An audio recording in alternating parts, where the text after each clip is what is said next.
Jadi, selamat pagi, Bapak Iwan dan teman-teman sekalian. Perkenalkan nama saya Emmanuel Krisnuli Laksana dengan NIM 225314024 dari F22 ingin mempresentasikan rancangan skripsi dengan judul Algoritma Upper Confidence Bound berbasis konten based filtering pada rekomendasi karya ilmiah archive.org. Jadi kita mulai dari latar belakangnya. Yang pertama, arsip itu merupakan sebuah platform dengan 5 juta pengguna aktif yang di dalamnya itu ada 1,5 sekitar 1,5 juta artikel lintas disiplin. Contohnya itu ilmu komputer, fisika, dan matematika. Banyak banget karya ilmiah yang ada di dalam platform ini yang buat para akademis itu kesulitan nemuin artikel yang mirip-mirip lah. Misalkan artikel tentang AI dan machine learning gitu dan judulnya misalkan KNN. Nah, para akademis ini menurut survei yang oleh menurut referensi dari Pinedo et al. Jadi um, beliau ini kesulitan buat nemuin artikel yang serupa kayak misalkan di bawahnya ada topik-topik KNN gitu.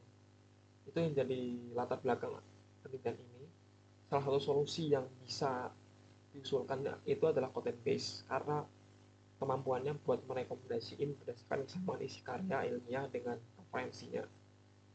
preferensi kemiripan penggunanya, pengiripan itemnya. Namun di dalam praktiknya content base itu mempunyai keterbatasan, yaitu rekomendasi yang dihasilkan itu malah cenderung monoton jika pengguna nggak berubah. Misalkan item 1 dengan rekomendasi 2, 3, 4, 5, ketika user akan klik itu lagi, balik lagi para rekomendasi itu hasilnya sama, jadi kurang mendukung eksplorasi kalau item lain yang siapa tahu ini punya kemiripan yang sama dengan yang disukai si penggunanya atau akademisi ya dalam hal ini.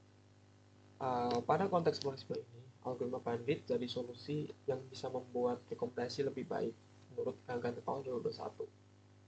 Untuk memperbarui hasil rekomendasi yang dinamis, ada satu permasalahan pada reinforcement learning yang di mana itu berarti reinforcement learning itu adalah sebuah cabang di bidang AI dengan tujuan sebuah agen atau model di sini dapat beradaptasi dengan umpan balik yang diberikan oleh pengguna yang namanya multi-unbounded problem menurut Angkatan tahun 2021.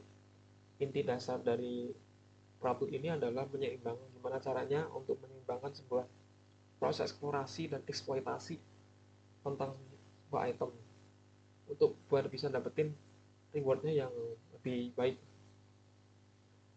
Di dalam algoritma multi-unbounded ini terdapat di dalam problem ini terdapat sebuah algoritma yang bernama upper confidence bound yang punya cara kerja yaitu memilih setiap aksi dari sebuah kumpulan arm. Di sini arm itu kita bisa dianggap sebuah oleh item dan nantinya sistem akan menerima umpan balik yang diberikan oleh pengguna dan dia akan dipakai kembali untuk dihitung pakai rumus UCB. Dan kemudian dari rumus itu nanti kan pada ketahuan tuh ada skor UCB-nya. Nah, dari katakanlah ada 4 kandidat, nanti akan diambil 3 dengan skor UCB tertinggi. Itu yang akan diberikan ke user lagi berdasarkan apa yang feedback-feedbacknya. Di sini feedback berarti bernilai 1 dan 0. Kemudian rumusan masalahnya, yang pertama, bagaimana cara kerja algoritma berkompensasi dalam merekomendasikan karya ilmiah sains dan teknologi berbasis content based filtering. Yang kedua, bagaimana hasil rekomendasi karya ilmiah sains dan teknologi menggunakan algoritma upper confidence bound basis content based filtering. Peneliti punya tujuan melihat bagaimana algoritma upper confidence bound itu berbasis content base itu bekerja pada sistem rekomendasi karya ilmiah archive.org. Yang kedua, melihat bagaimana hasil sistem rekomendasi menggunakan algoritma upper confidence bound berbasis content based filtering. Hasil dari rekomendasi. Kemudian manfaat penelitian itu melihat bagaimana sistem bisa menggunakan algoritma upper confidence bound berbasis content based filtering. Kemudian ada batasan masalah. Di sini ada 4 pada masalah, yaitu dataset yang dipakai itu berasal dari website archive.org.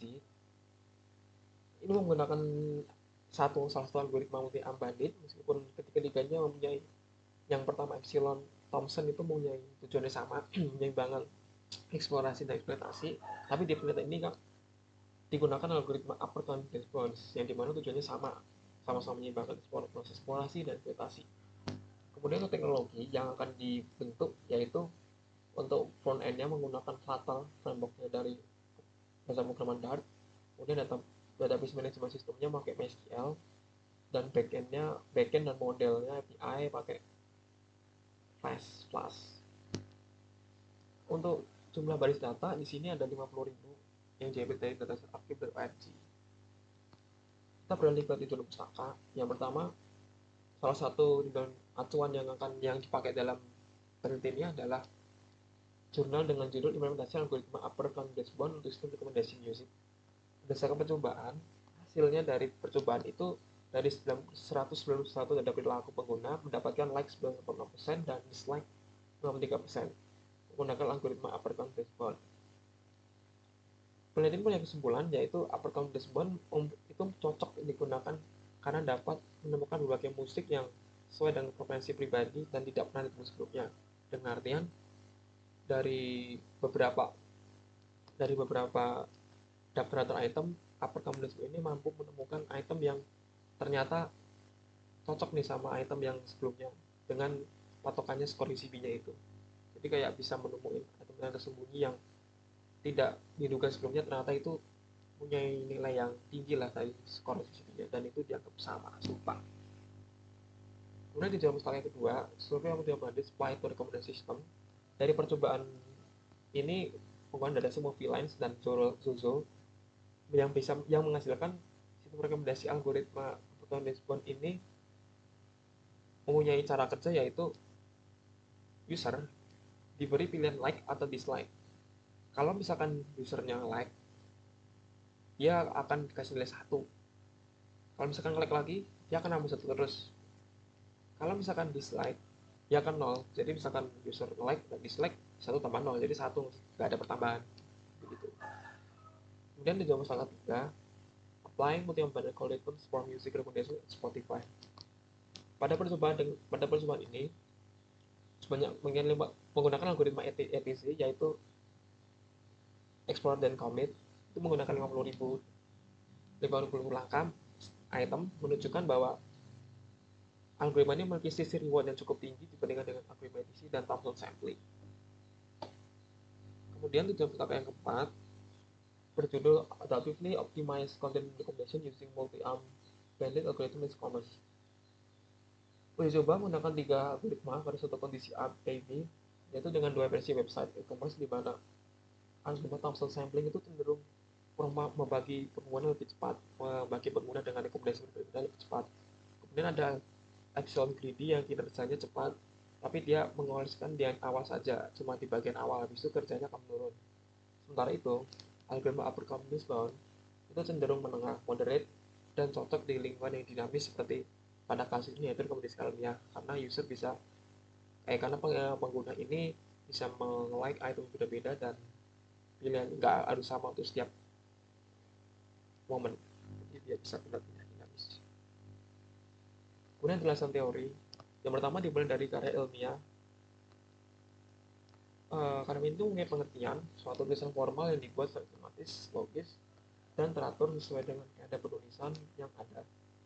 Secara harfiah, karya ilmiah berasal dari ilmu yang memiliki pengetahuan dan tujuan untuk masa tertentu, berdasarkan sumber dari yang al 2004.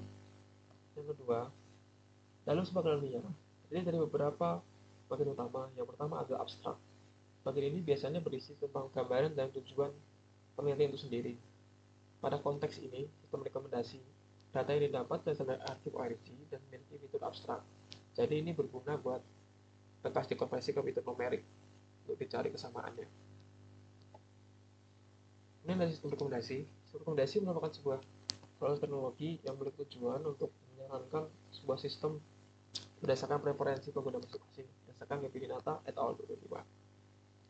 Secara umum, sistem rekomendasi mulai 3, yaitu content based filtering, hybrid filtering, dan collaborative filtering.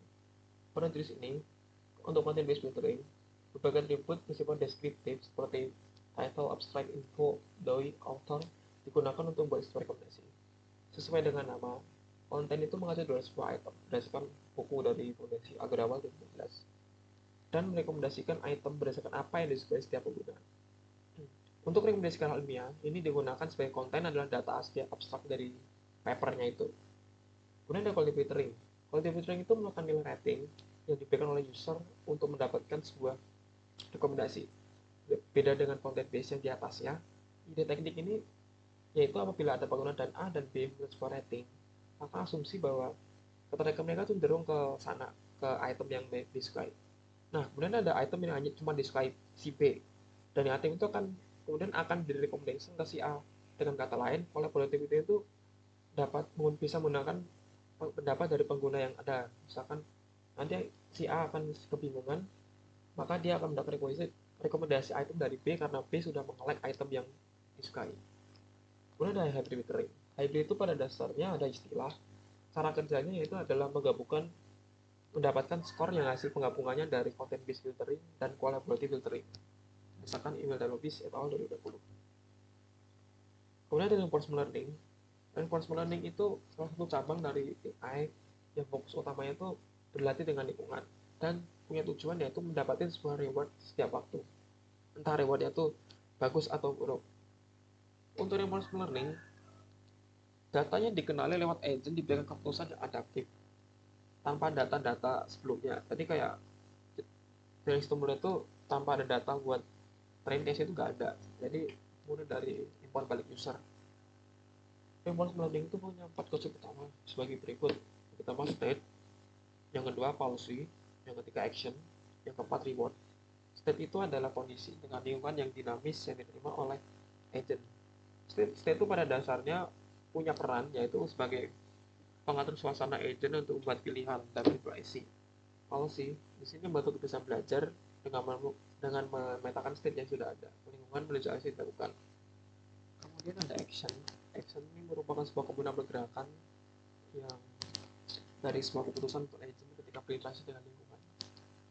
Yang keempat ada reward. Reward ini salah satu aspek penting karena ini mendefinisikan dari tujuan dari agen yang bisa berubah setiap waktu. Misalkan dalam waktu 10 menit reward sebuah agen atau disediakan model di sini akan sudah mendapatkan reward seberapa gitu. Sebuah reward bisa dibedakan sesuai dua yaitu positif atau negatif berdasarkan inputan dari user, feedback dari user tergantung dari situ. Kalau misalkan rewardnya bagus ya nanti akan mengikuti hasil reward kumulatifnya akan mengikuti, kalau negatif sebaliknya. Ide utamanya adalah mempelajari cara kerja sebuah dunia. Sebagai contoh, apabila ada aksi yang mendapatkan reward yang positif, maka kumulatif akan dihitung berdasarkan percobaan dari agent. Lanjut ya. Multi-unbounded merupakan suatu permasalahan yang ada dalam reinforcement learning yang bisa merepresentasikan skenario pengambilan keputusan di mana sebuah agen secara ulang-ulang memilih sebuah aksi yang bisa disebut ARM untuk bisa memaksimalkan luas setiap waktu. Pada masa ini, setiap aksi itu analogis sebagai sebuah himpunan. Misalkan anggota himpunan A itu ada K aksi, yaitu bisa 10, bisa 10, atau bisa 10 ARM gitu. Kemudian yang menghasilkan reward diambil dari sebuah stationer. Asumsinya adalah rewardnya bernilai konstan dan tidak berubah dari waktu-waktu. Terdapat dalam setiap aksi terdapat rata-rata reward sebagai nilai dari agent untuk yang akan dilakukan sebuah perhitungan dan bisa menghasilkan sebuah skor yang akan ditujukan ke pengguna lagi. Bagi balik ini sangat adaptif, bisa dari perubahan. Umpan balik itu bisa menjadi positif atau negatif, bergantung pada agen bereaksi. Sebagai contoh, yang satu, untuk item yang disukai pengguna dalam rekomendasi dan nilai 0 atau sebaliknya, berdasarkan sumber yang 0 2. Pada model sederhana, algoritma mengamati dari reward setiap langkah, lalu diadakan ke skenario untuk mengeksplorasi dan mengatasi hasil rekomendasi. Sekarang ada constraint. Constraint ini sebuah cara yang digunakan untuk mengubah berdasarkan satu dokumen pada vektor fidelity tinggi dengan ide dasar jika ada dokumen yang dikatakan sama, representasi vektornya berarti area sama. Secara matematis, cosine A dan B disebutkan juga rumus seperti ini, di mana A kali B merupakan vektor perkalian dot produk A dan B. Kemudian bawahnya ada panjang vektor A dan B dikalikan. Rentang dari nilai kosin ini adalah 1, di mana makin menjadi 1, kedekatan antara dokumen A dan B itu makin identik. Dalam penerapannya, pakai data arsip akan diambil atribut, yaitu abstrak karena berisi informasi yang mengikuti dari setiap dokumen karya ilmiah. Ini ada program response. Algoritma approach response itu menggunakan perkiraan rata untuk pada setiap arm dengan interval berdasarkan ukuran dari sebuah pengalaman. Pada setiap langkah, UCP menggunakan optimisme dengan memilih arm dengan nilai batas tertinggi sebagaimana diberikan oleh nilai berikut. Dari rumus di atas, menggunakan logaritma 10 yang dilakukan agar sama dengan T, itu adalah jumlah item ya. Yang pada kasus ini mungkin ada beberapa. Contohnya ada 4. NTA itu NTA itu bukan sebuah menunjukkan beberapa kali tindakan A telah dilakukan sebelum waktu T. Jadi merupakan data awal. Pada konteks ini itu adalah 1. Ini saya mengatakan apabila TA ber 0, maka dibutuhkan untuk memaksimalkan aksi yang dilakukan oleh agent, UCP pakai prinsip akurasi. Dalam setiap langkah, algoritma ini memiliki aksi dengan nilai batas yang tertinggi dengan formula di atas untuk mengestimasi reward dalam sebuah ketidakpastian. Berikut adalah alurnya. Yang pertama ada dataset, yang kedua preprocessing dengan D menggunakan vektor, yang keempat istilah atribut untuk berikutnya dengan cosine dengan 6 hitungan respon, kemudian akan memunculkan respondensi, kemudian ada evaluasi. Kemudian ada alur dari tahap preprocessing, yaitu dataset arsip, yaitu dengan menghilangkan nilai yang nol biar datanya konsisten, itu untuk preprocessingnya. Kemudian ada perubahan kapital di berupa komputer kecil, kemudian stoppernya dihilangin, kemudian tokenizationnya, dan agar datanya bisa hanya kata-kata yang penting saja. Kemudian tangan-tangan pengguna, misalkan pengguna item 1, nah di sini akan dirubah bentuk vektor agar bisa diproses menggunakan rumus cosine dan bisa ditemukan kandidat untuk diteruskan ke UCP-nya. Ini tahap cosine-nya. Cosine-nya itu mengukur kedekatan dari antara item pengguna dengan item yang ada di dalam dataset. Nantinya sistem akan menghasilkan rekomendasi pilihan dan ini akan berguna buat UCP nantinya. Di sini akan ada 4 kandidat dari cosine. Lalu pintangan kombin bos. Kemudian habis mendapatkan similarity-nya, sistem itu akan hitung kembali pakai algoritma UCP. Jadi pengguna nanti melakukan aksinya itu baik berupa like atau dislike dengan nilai 1 dan 0. Misalkan feedback-nya itu akan dipilih item dengan UCP-nya tertinggi dan bisa direkomendasikan lagi pengguna dan adaptif sesuai waktu dan waktu. Jadi misalkan pengguna klik item 1 tiba-tiba nggak nge-like, itu skornya akan berbeda dengan pengguna yang nge-like dari awal sampai sistem itu berakhir sampai pengguna yang lain. Kemudian ada penelitian. Terdapat beberapa kolom, yang pertama title, abstract, kategoris, author, doi, dan sequence. Alurnya sudah dijelaskan tadi karena ini redundant. Kemudian tahapannya TF-IDF-nya. Setelah processing, selanjutnya akan mengumpulkan data, yaitu itu archive. Dalam ini adalah abstrak dari membahas semua kata-kata numerik. Dengan contoh, kata ACL pada dokumen 1, dia mempunyai frekuensi 0/17. 17 itu adalah jumlah DFI-nya dan atas itu adalah jumlah kemunculan katanya. Itu dengan 0. Dengan inverse dokumen. Setelah mendapatkan jumlah kemunculan kata, langkah selanjutnya adalah memilih lebih tinggi di bawah ini dan pada kata yang jarang muncul. Rumus DF itu log by 10, yaitu n per ne. Sebagai contoh, kata ACL akan itu bobotnya supaya diketahui keunikannya. 10 dikali 10 banding 1 karena n itu jumlah dokumennya ada 10, dan 1 karena si ACL ini muncul dalam 10 bit muncul 1. Jadi nilainya unik karena hanya 1. Kemudian terfrekuensi mengatur frekuensi. Pada langkah ini, dasarnya adalah mengandikan nilai dari TF dan IDF-nya. Seperti contoh ACL pada log 10, yaitu 0/1 sama dengan 0. Jadi 0 untuk 0 hasil TF dikali 1 dari hasil IDF-nya itu. Kemudian ada determinasi cosine sebagai contoh. Pengguna itu suka karakternya 1, dengan ini 1 dengan ini.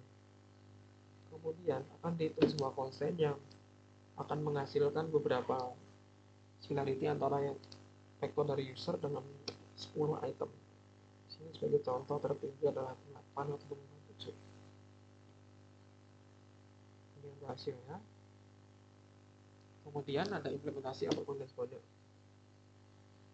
Yang pertama, kita mendapat yang penting di sini udah ada top 4 hasil cosine-nya dengan dokumen 8, 9, 10, 5. Kemudian kita menginisiasi reward awal yaitu dengan docs 8, 5, 3, 6. Di sini dokumen ID 8 dengan rewardnya 0, kemudian 5, 3, 6 itu diisi sebuah reward 0 semua. Kemudian ada skenario. Pengguna itu mengklik dokumen ID 8 dan 3. Kalau misalkan dikasih 1 suka, 0 dan sebaliknya. Ini ada 8, 5, 3, 6 itu diboleh 1, 0, 1, 0 karena seperti yang dibilang di awal tadi, kalau misalkan nggak suka itemnya 0, tapi kalau suka 1 yang nambahnya. Ini ada rumus korelasinya di mana min I itu rata-rata reward setiap arm, kemudian alpha, sisi alphanya 2 berdasarkan pattern, dan ni itu berapa kali item arm itu diklik dalam setiap waktu. Misalkan T itu jumlah berapa kali tampilkan. Dan lokasinya adalah 4. Kemudian skor ZP awal itu sama semua itu kita pernah 1 kali.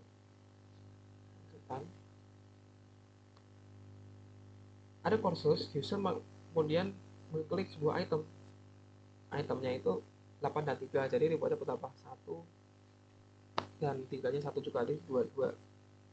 Di sini UCB item 8 yaitu 2 per 1 ditambah 2 log 4, karena 4 itu jumlah kandidatnya ini dibagi 2 itu rewardnya dari item 8 ini kan 2, jadi 2,7. Jadi itu terus sampai item 6 menghasilkan 2,097, jadi ada 2 di sini. Jadi dari hari ini tuh, jadi dalam usia kalian itu bisa diputusin ada dua item yang sekiranya yang mirip dengan yang disukai pengguna sebelumnya.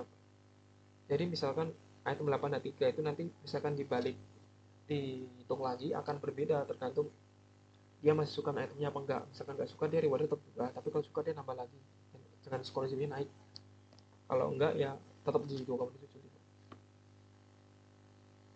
Kedepannya sistemnya nanti akan membesarkan kandidat cosine-nya dan akan memperkecil kandidat UCB-nya untuk menemukan eksplorasi yang lebih banyak lagi. Kemudian ada use case. Use case itu terdapat 2 aktor, yaitu di sini user dan admin, nggak typo di sini. Jadi user itu bisa menampilkan data item, mengklik dalam itemnya, kemudian menampilkan hasil rekomendasi ilmiah, kemudian memberi feedbacknya. Kemudian admin di sini bisa login untuk melihat hasil evaluasi. Kemudian ada penjelasan use case-nya. Terdapat 6 use case. Yang pertama use case login, aktornya admin dengan deskripsi admin masuk dalam sistem untuk melihat evaluasi. Kemudian use 2 menunjukkan data item dengan penjelasan aktornya user dan langkah awal user bisa melihat sebuah karya ilmiah dari rekomendasi. Kemudian ada use case 3 mengklik item dipilih, aktornya user. Kemudian use case 4 menampilkan hasil rekomendasi karya ilmiah dengan aktornya juga user. Kemudian ada use case 5 memberi feedback pada hasil rekomendasi dengan aktornya user, dan user ini melihat karya ilmiah berupa feedback, like atau dislike.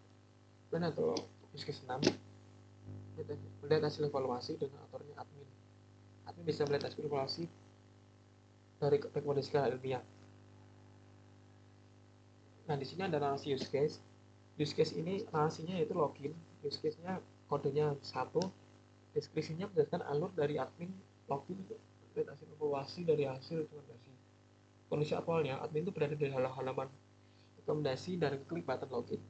Dengan langkah 1, admin mengakses sistem login. Langkah kedua, sistem akan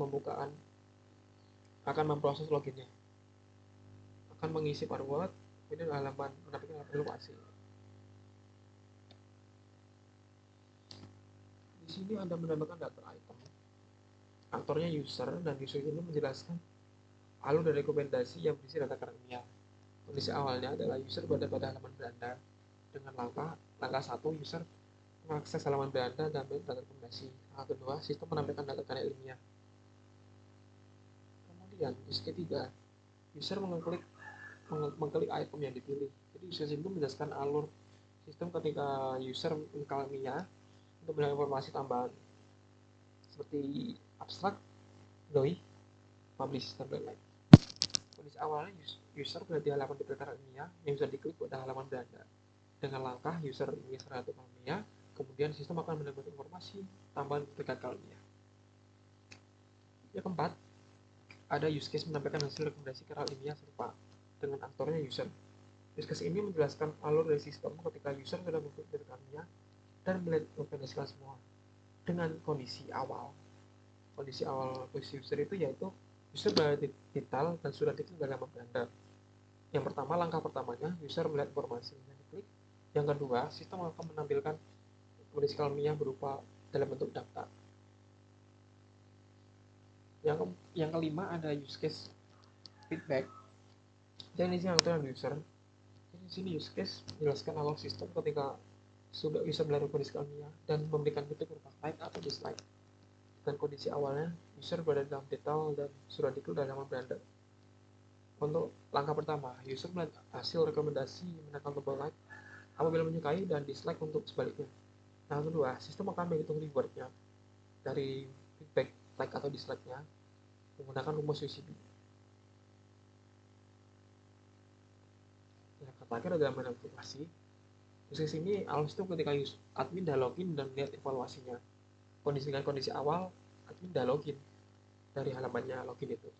Jadi yang langkah pertama, admin login dari halaman beranda menuju evaluasi. Yang kedua, sistem menemukan halaman login yang berisi username dan password. Langkah ketiga, admin itu mengisi data berupa username dan password, kemudian akan diproses apakah cocok atau enggak datanya. Kemudian isi data. Yang terakhir, sistem akan menampilkan halaman evaluasi dari sistem rekomendasi. Itu use case yang terakhir. Oke, jadi sekian dari saya business kali ini. Apabila ada kurang dan lebihnya, mohon maaf. Terima kasih dan selamat pagi.